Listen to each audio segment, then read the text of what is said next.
Welcome back to another episode of our Secure Dental Podcast. Like my intro, I am Dr. Noel Liu. I'm a general dentist. And today we have a very special guest, Dr. Simon Beylin. He's an endodontist, and now he's not seeing patients anymore. And now he owns Beylin Developments. But before we get started and pass the mic off to him, I would like to mention our sponsor, which is DentVia. It's a virtual dental assistant administration company that assists with back-end office tasks. Definitely visit them at dentvia.com. It's www.dentvia.com. Now, let's get right on to it. So, Simon, I'll let you do the intro. Tell us a little bit about, how you got started, your dental world, and then what you're doing these days. Sure. So I started in my path of dentistry. I first became a general dentist. I did a year of GPR and then practiced for a few years and went back and became an endodontist. From there, my wife's a pediatric dentist, so we started building our own offices. And through the process of just doing our startups, I got my construction license and started building dental offices. So that's kind of what got me into the world of building on my own. I grew up around construction. My father had a construction company. So I knew a little bit of the back end of running a construction company. But we started building dental offices and kind of just snowballed from there and started developing ground up real estate. And that's what we're doing now. We focus a lot of our efforts on our investment side on ground up development. So we still own our dental offices, but neither my wife or I are clinical at this point. So how many offices do you have now? We have two pedo offices. So they're at this point they're associate driven, and we do in-house GA. They're very, very busy pedo offices. So it keeps us busy from the practice management side. We're not in our practices. We're on the investment side in real estate. Nice. So tell me a little bit about you. So you're an endodontist, right? Yeah. Do you still maintain your license, or you kind of give that up? I still have a dental license. Nice. If I had to, I could still go in there and do root canals. We all get old. It's like an hourglass eventually runs out of sand. So I had some issues, with a little bit of arthritis, and luckily I had enough going with development. So I just focused more of my efforts and more of my energy on that. So you were an endodontist, but you were also developing real estate at that time. Is that correct? You were doing both at one time.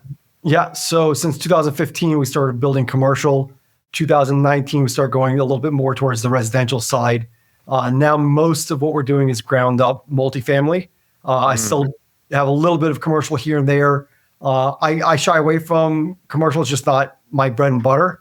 But I purchased land that has commercial aspects to it. And if it has a commercial aspect to it, commercial tenants are great. If you could have a medical practice or a dental practice and you can have a triple net lease and a long-term 15-year lease and not have to worry about tenants and toilets, it has its benefits.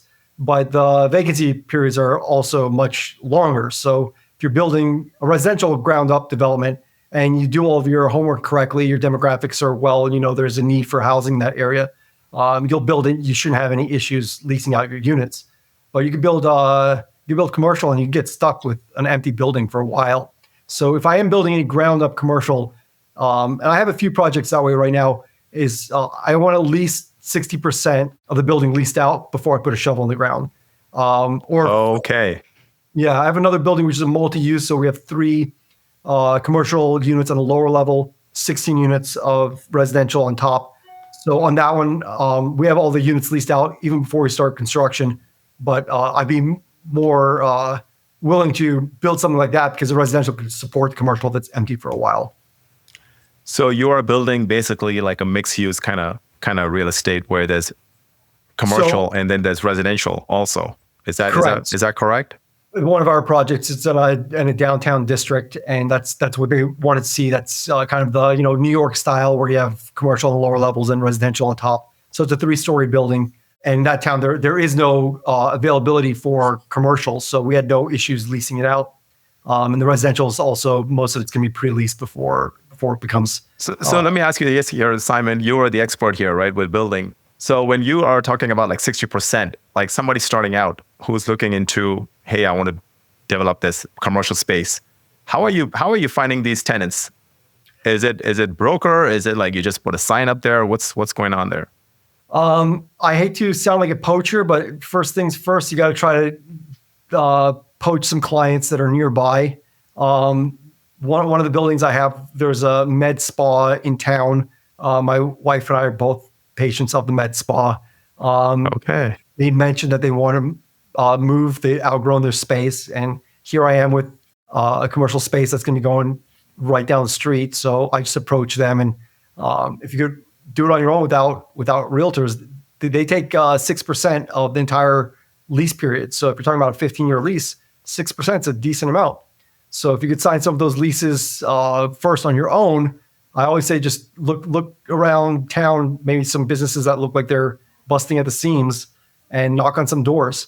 And beyond that, then you have to start looking at commercial brokers, or I make posts on Facebook. So here's this building, here's a rendering of it. Have a very nice rendering of what you want there. Kind of have an idea of what the town wants to see in that area, and then bring that to the different Facebook groups of that town and maybe 3 or 4 towns around it. And that for me has filled up all of our buildings. We've never to this day have used a commercial broker, even though I did have phone calls with 2 of them this morning. So let me go back again. So commercial brokers are taking 6% off the entire length of the lease. Is that what you said? in this area, that's what they're looking for. So wow. Is that area dependent, or is that like just? It's area dependent and it is negotiable. But at the same time, if you have a commercial real estate agent who's going to get you $5 more per square foot, and that already takes care of their 6%, I'm fine with that. Okay. I want people, if I've got issues filling it and you could fill it, and at a higher rate than I could fill it at, by all means, go ahead. But if I can put up a couple Facebook posts and knock on a couple doors on my own, and I don't need a commercial agent to do it, I'll definitely try that on my own first. So I definitely knock on doors first. Economic commission for specific towns will absolutely be your best friend here. So they will know businesses that want to move. They'll know businesses that want to come to the town, and they'll give you a list. For our our mixed use, we just reach out to the economic. Actually, they reach out to us first, saying they have people that want to take over the entire first floor, and they gave us a list. These are people looking for commercial space in this town. I'm building in New Hampshire and in Maine, so we have much smaller towns than different parts of the U.S. So a lot of these smaller economic boards, they'll know who's looking for space in those towns. So who do you go for a source to tap into this source? They're the economic. It's called the Economic Affairs Commission. It's a separate board in the towns. Oh, okay. These small towns in this area in New England. Gotcha. Go to the town planning board and ask who's on your economics board, and they'll give the person's information, and they're always willing to help. And that doesn't cost you a dime. Oh, wow. I mean, Simon, you're dropping some serious nuggets over here, man. for a lot of people actually who are looking into this kind of like, strategy. Yeah. So for dental space, the space that you currently have with the 2 pediatrics, is that something which you currently own? I do. I own them. So if you're doing it for owner occupied, you have many different avenues to go at that. If you're looking for SBA loans, which if that's your last resource, it is a great resource because you could come in with 0% down. And if you're going to occupy 50% or more, they'll give you a loan 0% down. So that's a very easy way to get into commercial without any outlay, because they'll run the numbers, and your 50% from your dental practice should more than cover the note for the entire building. And then anything that comes in from the other 50% is just gravy. So that is how we actually entered into the commercial side. Was we purchased the condos in which we have our offices. So I purchased 3 condos for one of my offices and 1 condo for the other one. Built them out. I couldn't imagine we had pretty nice build outs to not be in full control of the lease ownership. So that is a nice way in. So it's all about the control. So let me ask you this here. So when you do buy this land and you do a ground up, how do you differentiate, like, which lender and how hard is it to get those construction loans? Number one. Number two is, would you want to put one of those favorite questions a lot of people ask is, would you want to put the dental office on the same note as your real estate, or would you want to have them separate? But if you go the SBA route, then it's got to be the same, correct? And then if you go different routes, then you could put them separate. So what's your expertise? I mean, you pretty much know this inside out. So when we built our first office, that was 2015. That was, just as we're coming out of 2008. So real estate was still, you had all the regulations that were following, and you had to actually, at that time, you had to separate it. So the real estate loan was, we used Live Oak for the real estate and part of the construction loan, and Bank of America for the practice loan. And that was very common at that time. Bank of America was not an SBA loan. It was a better product, but they couldn't give you 25 years if you wanted it. So it was a much shorter loan, but it wasn't SBA. So it would have been nice to have done everything with a lender like B of A. But at that time, it was just an absolute requirement. There wasn't a way around it in this area. So we went that path where you had SBA lender or a different lender for your real estate and a portion of the construction, and then practice loan for the other part. But now, is it that's preferred? I don't know that if it's up to me, SBA, you may have a little bit better percentage. You have to bring less to the table. But if you're talking about a loan like B of A, they fund you. They ask for your documents at the end of 1 year. They see that you're doing well. We do well as dental professionals, and they move on. Where if it's an SBA loan, it's every quarter you have to reach out to your accountant. They need reports. There's no way around it. It's a federal loan. So it's just it's a lot more of a headache.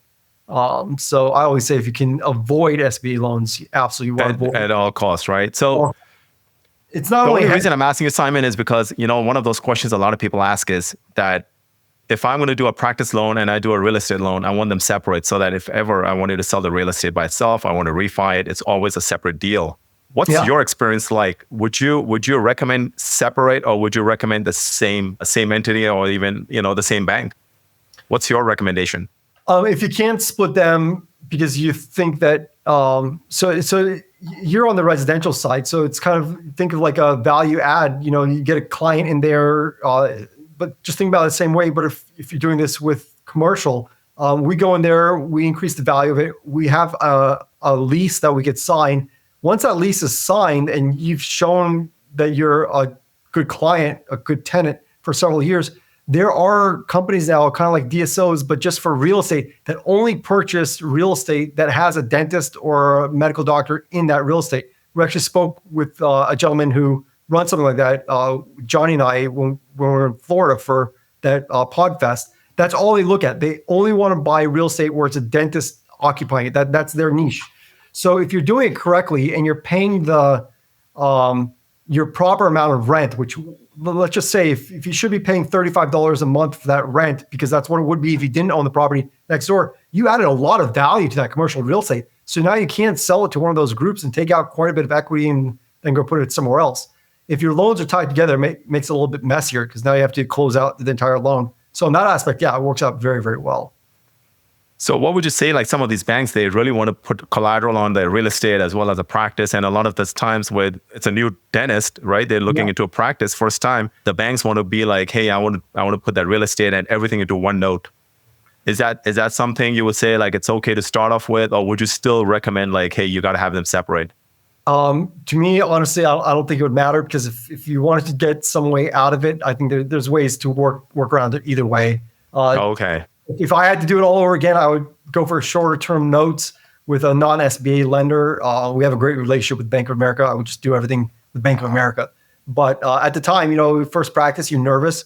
So it's like, oh, they're going to give me 25 years on the SBA note, and I don't have to put anything down. So let me just take that weight off my shoulders. But you get through the first year, it's like, okay, I never had a day in the red. I should have just taken a shorter note, dealt with less headaches for the next 10 years. You know what I mean? Got it. That would be my personal recommendation. Not that, it helps you sleep at night when you don't have to put 10% down or 20% down, and your note's a lot longer. So it kind of just, I guess it goes to your comfort level. Right. But that's especially for the real estate side, right? Yeah. Putting those down. Okay. Well, let's switch gears. Let's talk about what's going on currently with you. So currently you're doing like big developments with multifamily. I've seen that, some of those posts on our Facebook group. So let's talk a little bit about that. How did you get started in this? So from commercial. Yeah. My father's company they did residential, commercial, and most of it was all new construction. He was an electrical subcontractor, so pretty large company in California. So I grew up on job sites. And what we build on the commercial side for dentistry, they say in terms of construction, it's the most difficult construction you can have because our outlets need to be in a specific spot for a piece of equipment that's going to go with that little cubby. Chair needs to be set exactly where it needs to go. It's very, very detailed. Like for 3,500 square foot dental office, I could have a 70 page plan set. Residential is much easier to build. And I always knew I wanted to go that way. But I thought I would own apartment buildings and do value add. But it's just so difficult in this area. Like a 15-year-old building in the New England area, it's taken a beating. It's just the weather cycles that we have. It's already an old building. They require a lot of maintenance. And people, the competition is fierce for a good building that you want to do value add, being 3 to 7 years and just do the typical cycle that you see. It's very, very difficult with the assets that we have here. And I wanted to start in my backyard. I know plenty of people who invest out of state and they do very, very well with that. But I thought for the first ones, I wanted to be, whatever I did, I wanted to be in a little bit more control of my own backyard. Sure. So I couldn't find anything that was decent for value add. So I reached out to somebody who, his name's Greg Dickerson. He's my mentor and friend at this point. But I told him, I have this background. I can give me a set of blueprints and I can build you whatever you want. I don't have a problem doing that. But I don't know how to take a piece of dirt. I don't know how to go through the entitlement process, which is a different beast on its own. Get it approved, which is where most of the profit in development is made is that approval. You can flip the dirt once you have approvals and have a nice exit and never build it. Really? Yeah. So that's a portion I didn't know. Give me the dirt with the blueprints and the approvals, and I can build you whatever you want. But how do I get from the steps I haven't done? So I signed up with him for mentorship for a year, and he held my hand through the first project. But even after the first year, we're still I have a single project that I don't run by him at this point. We just go through it, make sure I have somebody else's eyes who's been doing this for over 35 years, have his eyes on it, make sure I'm not getting into any deals that. How did you find him? I was on a beach in Florida, and I'm like, I'm ready to take this to the next level, but I have no idea. Let me look for textbooks or podcasts or online courses. And I found he had an online course. It was like $100. So I downloaded everything and I listened to every last one of his videos on the flight back up. And then as soon as I landed, I'm like, I got to see if I can't hire this guy to coach me. And sure enough, he had a coaching program, a mentorship program. So I landed, sent him an email. A week later, we're on like a dating phone call because he has a phone call with you first, like to make sure it's going to work. He doesn't just take any client. So we had that phone call. I kind of gave him my background. I was amazed about how much he knew about dentistry. He has a lot of dental and medical clients. Like I probably know of quite a few of his clients. Joe Fairless, who writes the best book on syndication and apartments, is one of his clients. Viking Capital is one of his clients. So a lot of people that I followed for a while have been his coaching and mentorship clients. So we had a nice conversation. He knew a tremendous amount about dentistry and medicine and selling practices, and just rubbed me the right way. And it signed up for a year and took a project through completion. And here we are now. So at this point, I don't think there's any development that I can't do without him. But we still we chat on a weekly basis. Do you guys work together on a deal, or is it he's just a mentor? He's just a mentor at this point. He did, I think, 350 million of his own development, but we're talking about 80s and 90s. So in today's money, that's sure. That's a lot. That's a few That's billion. A lot. It's a lot in today's money. So at this point in his life, he's strictly focused on coaching and mentorship. Oh, okay. So we do have a mastermind that we get on once a week, but he doesn't do any of his own deals at this point. No, that's awesome. So how difficult is it to get it from dirt to approval? I'll give you a couple examples. Or time frame, like what are you looking at? A year, a few months? So it's funny. I have a project you've probably seen. I posted. It's 33 units in Windham, Maine. Yes. Windham, Maine is a small town, about 15,000 people, about 10 miles outside of Portland, Maine. So we picked it because Portland's now has rent control and it's pushing all the developers out. It no longer makes sense you can't make the deals pencil in Portland. So everybody's pushing out. And because of that, the population is pushing out as well. So numbers made sense. My partner on that project brought me the project. I saw it the end of February. The end of May, I had full approvals, and July we had a shovel in the ground. So Wow. that's crazy fast. You have a town that has a major housing crisis. They want housing, and they do something about it. So Great great market. combination. I have another project in Windham, New Hampshire, same town name, but different state. It's a town I live in where I bought the project. I've had it for almost 3 years. October will be 3 years. The person before me gave up 10 years into it, and the person before him gave up 20 years into it. So 33 years to get 45 units approved. So those are your opposite ends of the spectrum. You have a completely, we hate development town to we will do whatever it takes to get this housing crisis under control. And you need to know which one you're going into. And How do you find something like that? you'll know from the beginning. You could go on to any planning board in the U.S. and you could watch. They all record their almost any town that I've dealt with. They have video cameras recording, and you go back years and watch all the recordings, and you could see if they're approving projects in one meeting or they approving projects over many years. Oh. And you could also see by the amount of what's being built in a specific town. So if you see a town's only giving, there are towns in Maine right now. We're looking at another project that's 333 units, which we're at the finish line of getting that under contract. I think we will get it, but the town has limited development there. So even though it's approved for 333 units, they're only letting you build 45 units a year. So the town their sewer systems, their water, they haven't built up the infrastructure enough to allow a developer to do more than 45 units per year. So you have to find this stuff out before we start exchanging funds. And we always go under contract with minimal outlay of funds. So you always write your contracts that we don't exchange our funds until we have all of our building approvals. So the day I put a shovel in the ground, that's the day that you're going to get your money. But we don't close until that happens. Oh, that's awesome. That's a great tip. So are you guys like trying to get those areas already kind of like leased out, or is it just different story with multifamily? Yeah, so we about 3-4 months before you get to your completions, you start leasing them out. So you can start getting small deposits, $50 a unit. We call them reservations. And a lot of our 3 bedrooms on that project, we have 6 3-bedrooms. They're already all spoken for. They won't be available till October, and they're already all spoken for. So we definitely pre-lease while we're still in construction. So Simon, what does your team look like? I mean, that's a lot to undertake, right? It is.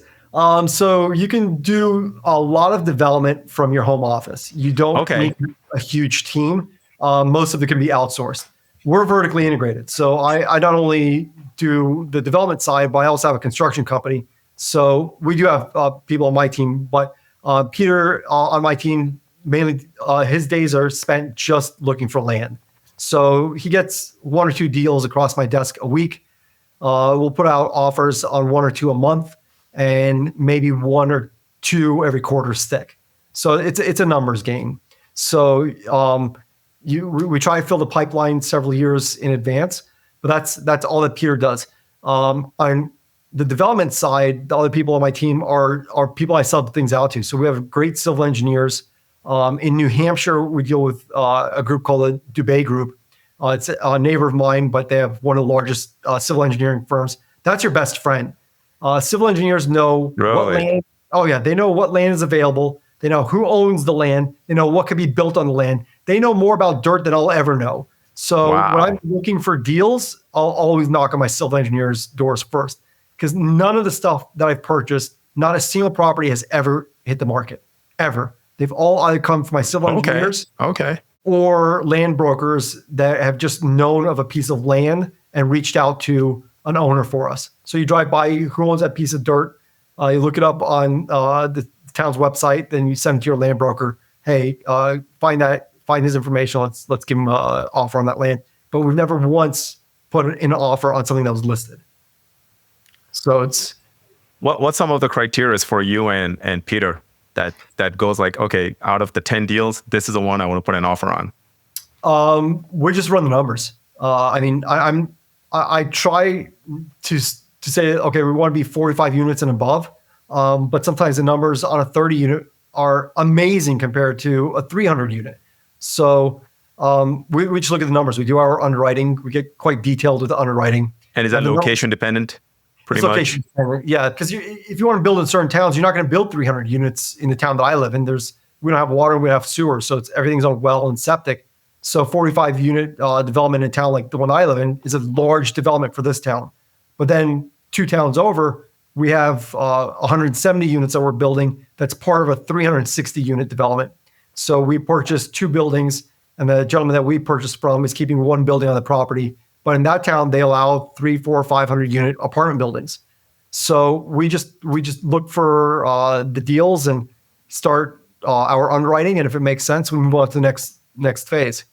But it's like anything else.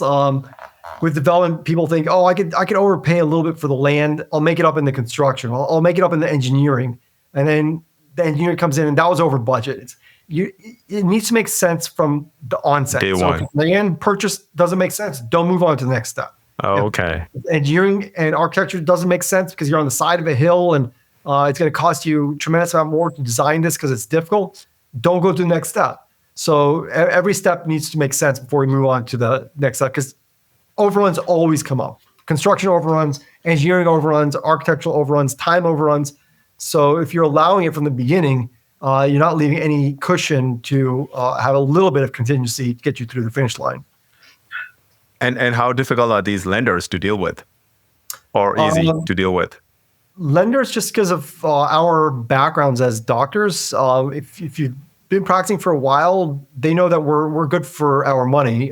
We don't fail, and they figure you're going to take that into anything else that you do. So in my area, they're very conservative. So 2008 didn't hit hard here because builders are conservative here and lenders are conservative here.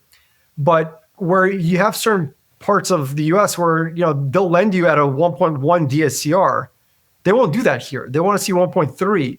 So it's like, oh, you could show them 1.3, they'll give you whatever you want. But if you want to show them 1.1, they're going to say, oh, even with low rates, we wouldn't have given you that. And in today's market, we definitely don't want to give you that. We don't know what's going to happen. So they're a little bit just more conservative on their criteria. But if you meet the criteria, they want to lend. That's how they make money. So we've dealt mainly with local banks, and they've been very favorable with that. So what are they basing the 1.3 on? Projections, pretty much?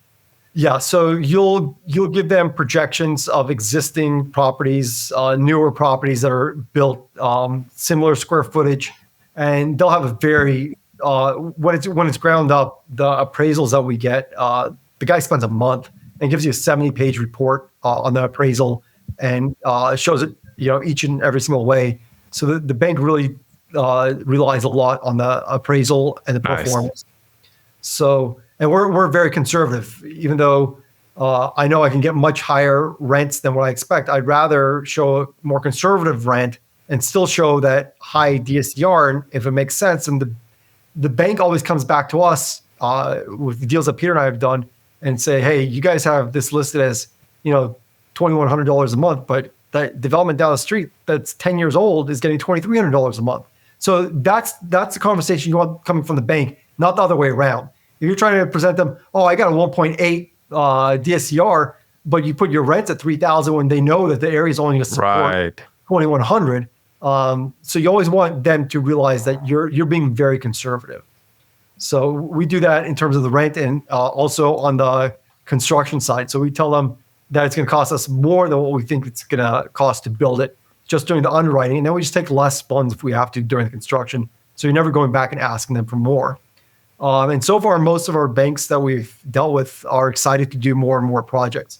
You start inching towards their limit because all these regional banks, they're typically 100 million limit. And if you have developments above that, they're going to partner with other smaller banks. But as long as you're under that limit, they'll continue to lend to you. That's how they make their bread and butter. And you're still putting equity down, right? We are. So I haven't raised for any of my deals thus far. It's any deal that we have, it's been my money, my wife's money, or Peter's involved in a few of our deals. We just haven't had to raise. Eventually, we're going to start raising for our deals. It's just Sure. haven't needed it at this point yet.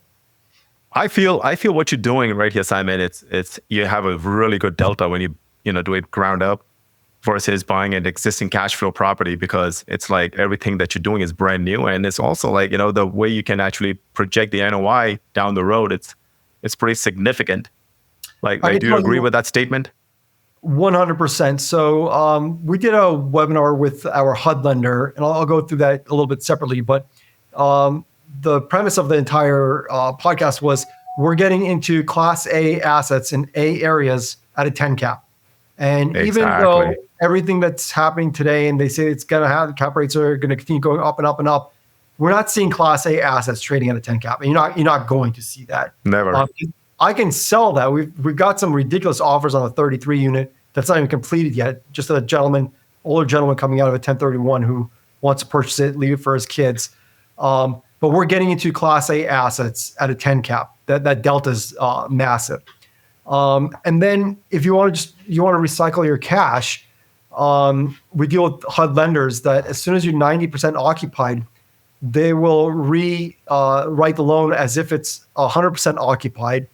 And they'll go for a 35-year loan, and the interest rates are extremely low with HUD right now. 5.5% today on a HUD loan at 35 years. Wow. So you can't get out of them. So it's very difficult. So it is an assumable loan. So if you're going to sell the property for the first 15 years, there's massive prepayment penalties for 15 years. But typically it's going to be somebody that assumes that HUD loan if you do decide to sell it. But you just recycle your cash out. So they'll go down to a 1.1 on the DSCR, and they'll go 35 years. So the amount, because of that delta that you get in a 10 cap and the amount of value that you have there, and they're going to value it at a 5.5 cap because they're lending at a 5.5%. So that's a huge delta that you take out tax-free as long as it brings you the next real estate project. So that's how we've recycled our cash. That's amazing. That's amazing because, I mean, if it's one of those trophy assets that you guys are building, you probably would just want to keep it.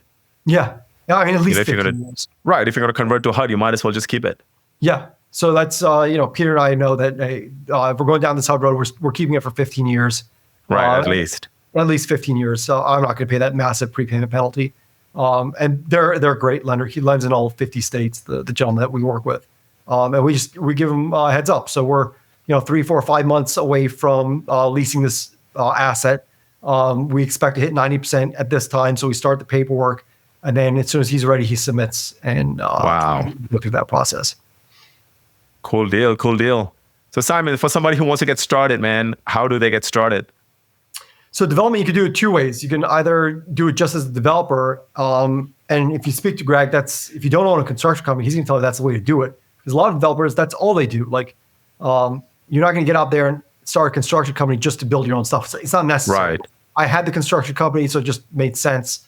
But you could definitely start looking for land, look in an area that you want to build, just reach out to some civil engineers, see if you can make something work.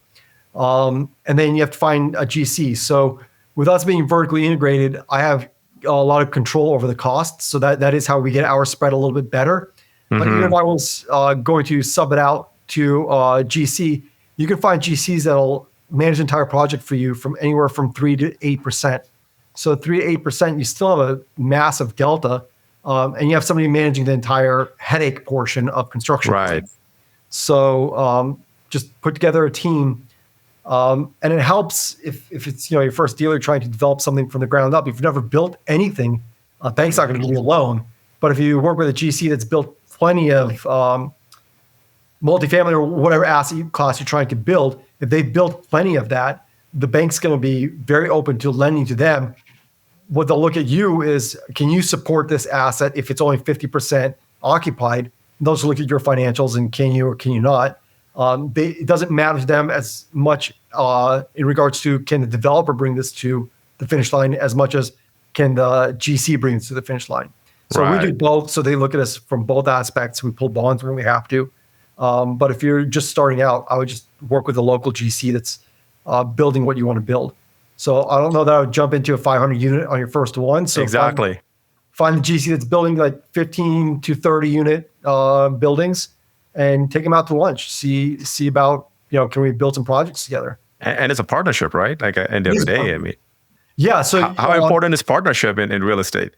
Oh, it's your team. They say your network is your net worth. It's extremely important on the development side. I couldn't do what we do without our civil engineers, traffic engineers. You have to do traffic studies for approvals. The amount of different team members you have, you can't do it without them. So sometimes it makes sense if you don't own the construction company, don't pay the GC 100% as his percentage. Give a percentage of equity in your deal. If he has some cash flow from your deal afterwards, he's going to be more incentivized to go into the next deal with you, build more and more multifamily, because as you grow, he grows. Love it. Yeah, it might make a lot more sense to him than having a couple $100,000 more on one single project. Love it, Simon. Love it. So just to recap, first thing you need is go find a land, get a civil engineer, partner up with a GC, get your lending in line, get your financials in line, right? Of course. And then you still need to work with an architect or a designer, right? Yeah. So specifically look for multifamily architects. You want somebody who's designed multifamily. But now you've built it. So you've gone through finding the land, civil engineer, architects, got your GC that built it for you. And now what do you want to do with the asset now? So a lot of developers will stabilize the asset and now just sell it. That delta is large enough I don't want to ever deal with a tenant or a toilet. I'm just going to occupy it, and I'm not going to do the HUD thing. I'm just going to sell this thing and move on to the next. That was 100% Greg's play. He never kept a single one of his assets. As soon as he leased them up, sold them. And a lot of developers do very well with that. Or now do you find a management company, which is what we do. We own our own management company as well, but now you have to manage the asset. So with that being in-house, again, we control some of those costs. We have enough units in localized areas, so it makes sense to have your own management company. But there are plenty of management companies that for anywhere from 3 to 8% will manage your asset, and you'll meet with them maybe 4 times a year. So if you want to be very, very hands-off, hand it off to a good management company afterwards. And you're only local in Maine, correct? So I live in New Hampshire, and actually New Hampshire, sorry. No, that's okay. Most of our stuff is in New Hampshire, but we do have 3 projects right now in Maine. So the 33 unit, we have another one. Okay. We're on contract for 222 units and a 19 unit in Maine. The rest are in New Hampshire. Last question for you. Somebody wanted to partner up with you. Yeah. What's your feedback? I met Peter through the mastermind with Greg, and I've made this offer a million times, and Peter so far is the only one that's ever actually showed up. So Peter was in Maine, and that's why we're building in Maine. So all those projects he brought me in Maine. He's about 10 years younger than me. And he saw a bunch of my posts online. He saw my interviews with Greg, and he kind of said the same thing. Hey, I want to learn from someone who's a few steps ahead. Can I come and get in on some of your deals? I want to partner. So I said, Peter, you know what? You bring me a deal. Not only will I hold your hand through it, but I'll bring half the money to it. We'll do one of them together. It'll be 50-50. And if you like it, we move on after that. So we met, I think it was like a Thursday or Friday. And the following week, he found that 33 unit for me. So nice. We partnered on it. It's a team effort. So there's always room. Yeah, there's always room in real estate for other people on the team. And I kind of make that same deal with anybody. If you find me a good deal and you want to do it together, I'll partner. Not only will I'll bring half the cash to the table too. Nice.